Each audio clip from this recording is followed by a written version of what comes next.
우리는 그 어느 때보다도 지구 밖에서 생명을 찾는 것에 대해 낙관적입니다. 천문학자들은 별 주위를 도는 수백 개의 크고 작은 행성들을 찾았습니다.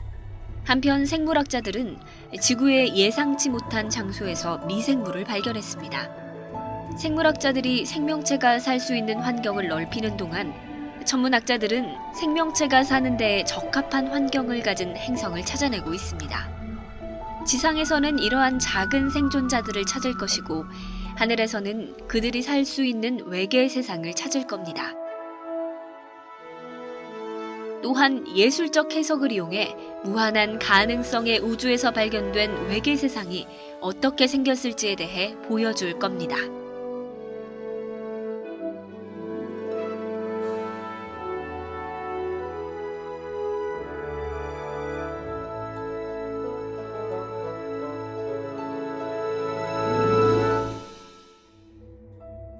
태양계의 행성들은 다른 별을 공전하고 있을 행성들에 대한 단서를 제공합니다.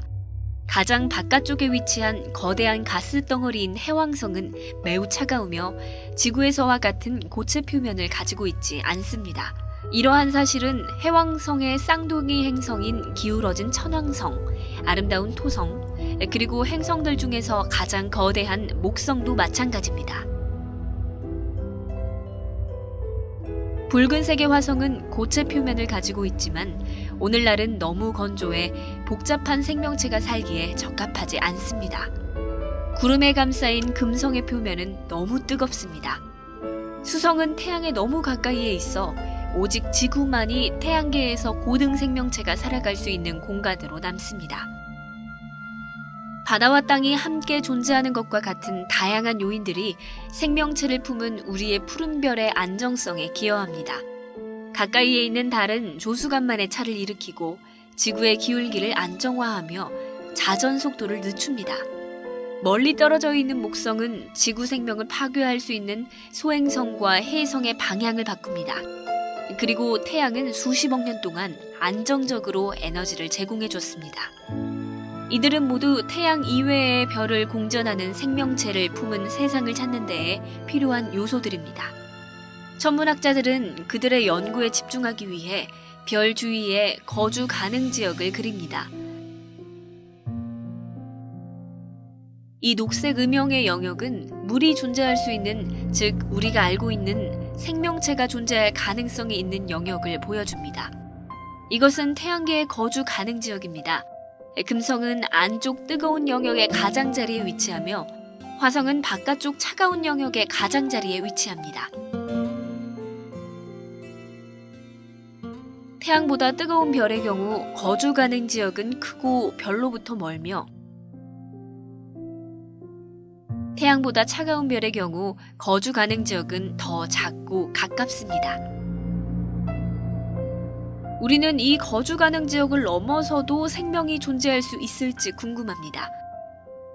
천문학자들이 이 거주 가능 지역을 물이 존재할 수 있는 궤도로 한정 지을 때 지구 생명체의 인내력과 적응력을 생각해 봤을까요?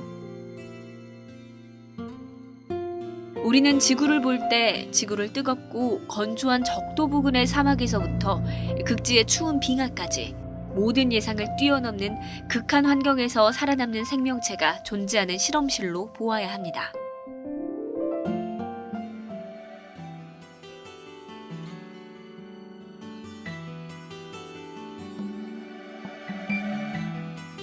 지구에 서식하는 식물, 동물, 미생물들은 모두 45억 년간 극심한 변화를 거친 행성에서의 생존자들입니다. 형성된 지 수십억 년이 지난 지구의 환경은 옐로스톤 국립공원에 있는 온천과 화산 웅덩이의 환경과 유사했을 겁니다. 우리는 이제 고세균이라는 가장 원시적인 환경에서 살아온 고대 생명체의 후손을 찾아볼 겁니다. 이런 미생물처럼 생긴 자그마한 생존자들이 과연 외계 행성에서 찾을 첫 번째 외계인일까요? 과학자들은 이런 극한 생물이라 불리는 극한 환경을 좋아하는 미생물들을 옐로스톤 국립공원의 간헐천과 온천에서 찾았습니다. 이러한 웅덩이들에 서식하는 미생물들은 열을 좋아하는 초기 생명체의 후손일지도 모릅니다. 물에 끓는 점에 가까운 환경에 서식하는 그들의 존재는 거주 가능 구역의 안쪽 경계를 넓힙니다. 옐로스톤 국립공원의 진흙 웅덩이에는 호산성 생물이 서식하는데 이들 대부분은 생물의 DNA를 파괴할 만한 강한 산성 속에서 살고 있습니다. 과학자들은 금성과 같이 독성 구름을 가진 행성에서는 이러한 호산성 생물이 존재할 수 있을 것으로 추측합니다. 과학자들은 지구 형성 초기 25억 년 동안 시아노박테리아라고 불리는 미생물이 산소가 없는 대기를 서서히 더 복잡한 생명체를 거느릴 수 있는 대기로 만들었을 것으로 믿습니다. 형형색색의 매트와 흐름 속에서 이 미생물들은 광합성을 거쳐 이산화탄소를 산소로 바꿉니다. 이 시아노박테리아와 나중에 나타나는 조류는 원시 대기를 점차적으로 사람이 살 수 있는 대기로 만들었습니다. 이처럼 열을 좋아하는 수십억의 미생물들은 이 매트의 작은 사각형에 존재하며 전 세계 인구수를 넘습니다. 매트의 최상층에 존재하는 미생물은 햇빛을 필요로 합니다. 아래에 존재하는 미생물은 무기물을 합성해 에너지를 생성하며 살아갑니다. 이러한 에너지 자원들은 지구 초기 생명체들의 연료가 되었을 것이고 오늘날에는 온천과 간헐천에 사는 생물들을 뒷받침해줍니다. 옐로스톤의 간헐천과 비슷한 깊은 바다의 열수구 근처에도 생명이 존재합니다. 이런 검은 연기 분출 구역은 열수구에서 나오는 유체에 포함된 화학물질을 섭취하는 미생물 공동체를 거느립니다. 이런 호합성 세균은 깊은 바다의 높은 압력과 햇빛이 부족한 환경에 적응했습니다. 이와 같은 열수구는 목성의 유로파나 토성의 위성 엔셀라두스의 표면 아래에도 존재할 가능성이 있습니다. 엔셀라두스의 경우 얼음 표면의 갈라진 틈에서 수증기가 분출하는 모습이 관측됐고 표면 아래에 바다가 있을 것으로 추정됩니다. 화학에너지는 햇빛을 필요로 하지 않으며 한때 행성 표면에 물이 존재했던 화성 토양 아래에 서식하는 생명체들의 가장 그럴듯한 에너지원입니다. 지구 생명체의 적응력을 인식함으로써 우리는 화성이나 다른 별 주위에서 발견한 외계 행성에서 생명을 찾기 위한 새로운 장소를 확인할 수 있습니다. 지상의 천문대와 우주망원경은 지금까지 별을 공전하는 1000개가 넘는 외계 행성을 찾아냈고 앞으로도 수천 개의 행성을 더 찾을 겁니다. 태양계 이외 행성을 더 집중적으로 찾기 위해 나사는 케플러라는 우주망원경을 쏘아 올렸습니다. 케플러는 백조자리와 거문고자리 사이에 있는 100개가 넘는 별들의 밝기 변화를 관측했습니다. 우주의 조그마한 영역에서 관측한 케플러 미션의 데이터는 우리 은하에 500억 개의 외계 행성이 존재할 것임을 추정하게 합니다.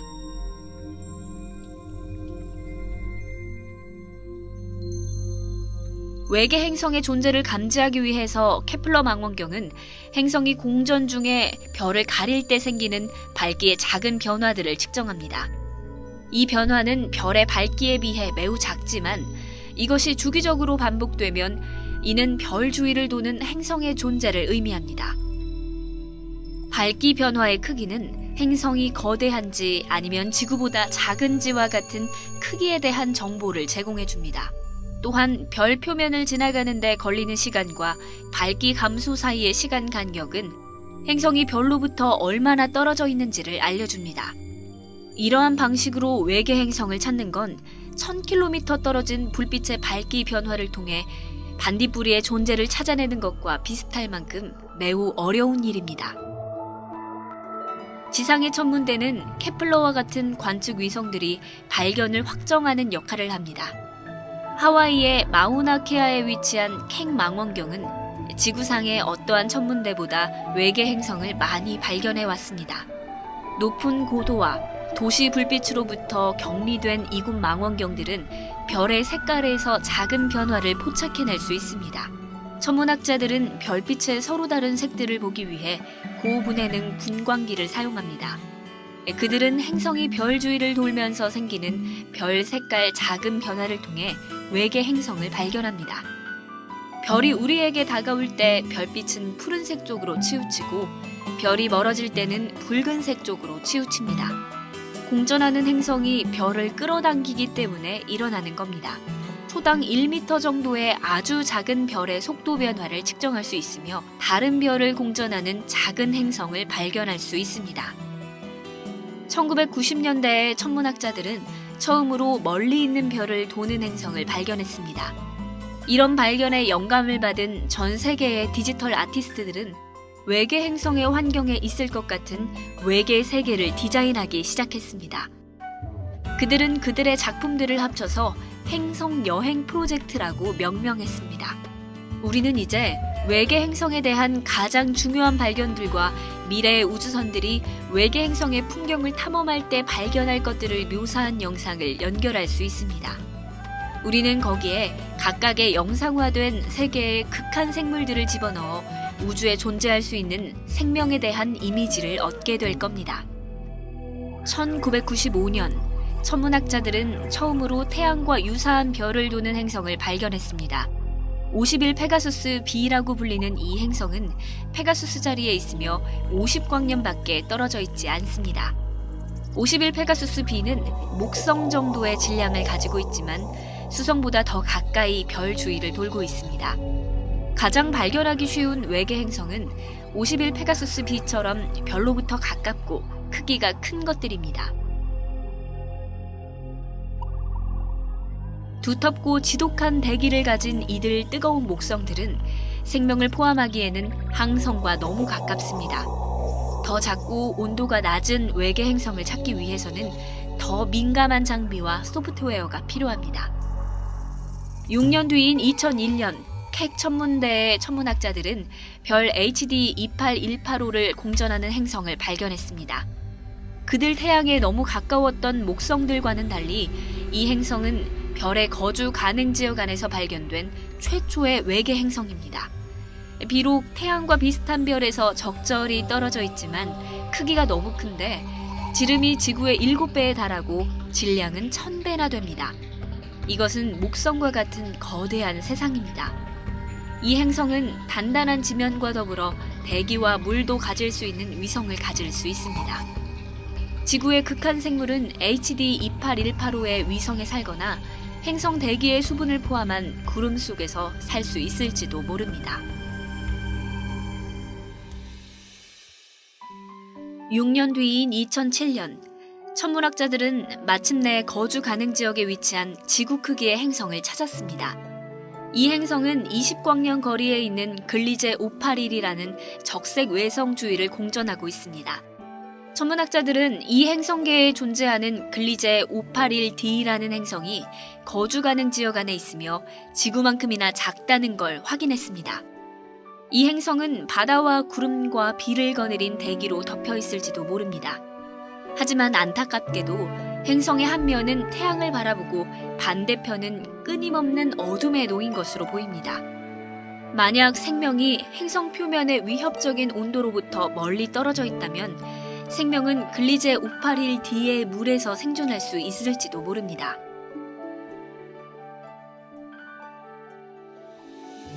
인류는 51 페가수스 b의 발견에서부터 글리제 581d를 발견하기까지 10년 동안 간절히 그리고 조급하게 기다려왔습니다. 천문학자들이 글리제 581이 이루는 행성계의 존재를 발표한 지 얼마 되지 않아 한 네트워킹 웹사이트에서는 거대한 전파 망원경을 이용해 메시지를 보냈습니다. 이 전파는 2029년에 글리제 581을 이루는 행성계에 도달할 예정입니다. 대답을 들을 수 있는 가능한 가장 빠른 날짜는 2049년입니다. 2009년 국제과학의 주의 일환으로 코스모스 매거진은 글리제 581로 보낼 메시지를 모으기 위해 Hello from Earth라는 웹사이트를 개설했습니다. 전 세계 195개의 나라에서 도합 25,880개의 메시지를 받았습니다.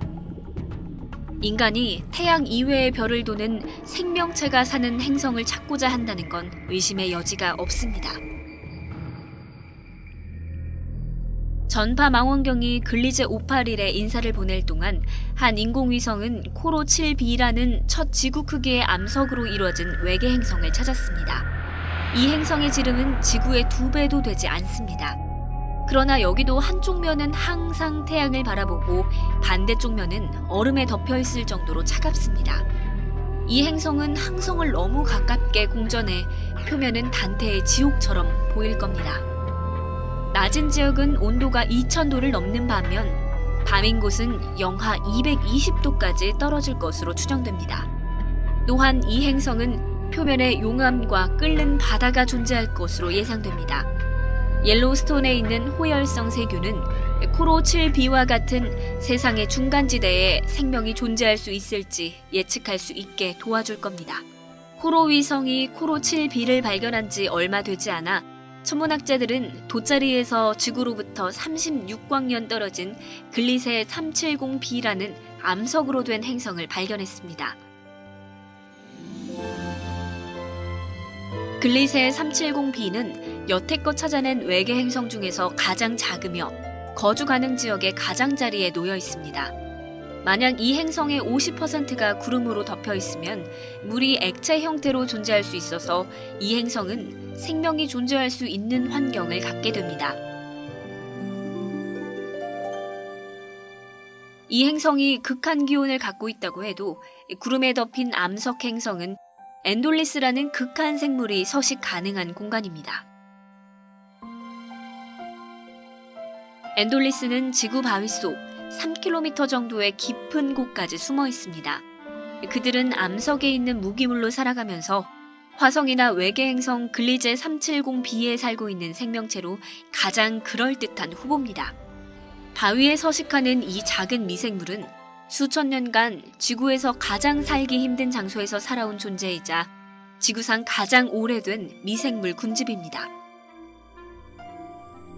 2011년이 되자 지상의 천문대들이 케플러 위성의 발견을 검증하기 시작했습니다. 케플러 22b는 처음으로 검증된 거주 가능 지역 내의 외계 행성입니다. 거대 지구일지도 모르는 케플러 22b는 지구로부터 600광년 떨어져 있으며 지름이 지구의 2배 정도입니다. 만약 이 행성의 대부분이 바다로 덮여 있고 암석으로 된 핵을 갖고 있다면 생명은 이곳에 존재할 수 있습니다.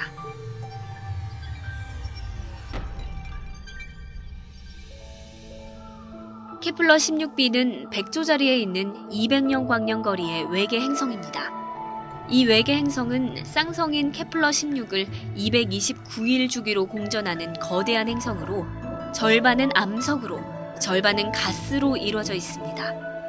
이 행성은 쌍성 주위 행성, 다른 말로 2개의 별을 공전하는 행성으로는 첫 번째로 확인된 예입니다.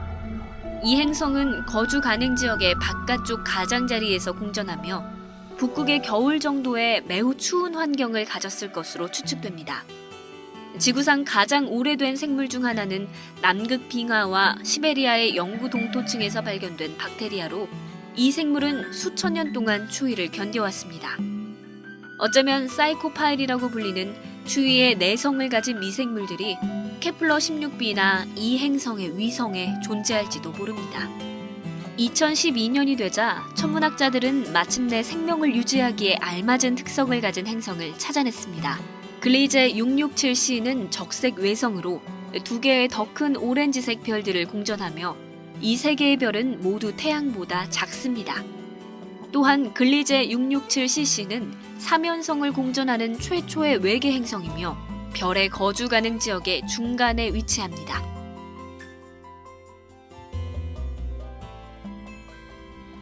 글리제 667cc는 지구가 받는 태양 에너지의 90% 정도의 에너지를 항성으로부터 받습니다.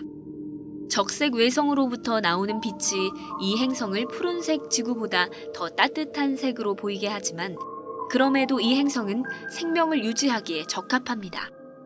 어쩌면 우리 은하에 있는 우리가 살아갈 수 있는 수십억 개의 세상 중에 하나일지도 모릅니다. 지구에서 우리는 암석 내부, 심해의 분출구 주변, 영구 동토의 아래, 독성 웅덩이, 끓는 점에 가까운 호수에서 생명을 발견해 왔습니다. 이러한 몇몇 극한 생물들은 햇빛이 없어도 살아왔지만 공통적으로 필요한 것이 있습니다. 물입니다. 그런 점에서 글리제 667cc와 같은 외계 행성에서 감지된 대기 중의 산소와 수증기는 생명이 살기에 알맞은 환경과 어쩌면 생명체 존재에 대한 가장 확실한 지표일지도 모릅니다. 고등 생명을 위한 조건은 간단한 생물이 존재하기 위한 조건보다 더 구체적입니다. 안정적인 별, 액체 상태의 물, 수증기와 산소로 이루어진 대기, 그리고 행성을 보호하는 자기장의 존재 등 이 모든 것을 찾을 수 있다면 우리는 생명, 어쩌면 지적 생명체가 존재할 수 있는 세상을 보고 있는 것일지도 모릅니다. 인간이 그러했듯이 외계 문명은 그들의 세상을 바꿀 겁니다. 우리는 멀리 존재하는 지적 외계 문명이 만든 구조물과 물이 풍부한 세계를 생각해 볼 수 있습니다. 우리 탐색의 궁극적인 목적은 인간의 인식과 창의성을 만든 환경이 별들 간의 빈번히 아니면 드물게 존재하는지 알아보는 것입니다. 이에 대한 대답은 우리가 특별한지 아니면 수많은 지적 문명들 중에 하나인지, 문명은 생존할 것인지 아니면 자멸할 것인지, 우리가 혼자인지 아니면 더 이상 혼자가 아닌지를 우리에게 알려줄 겁니다.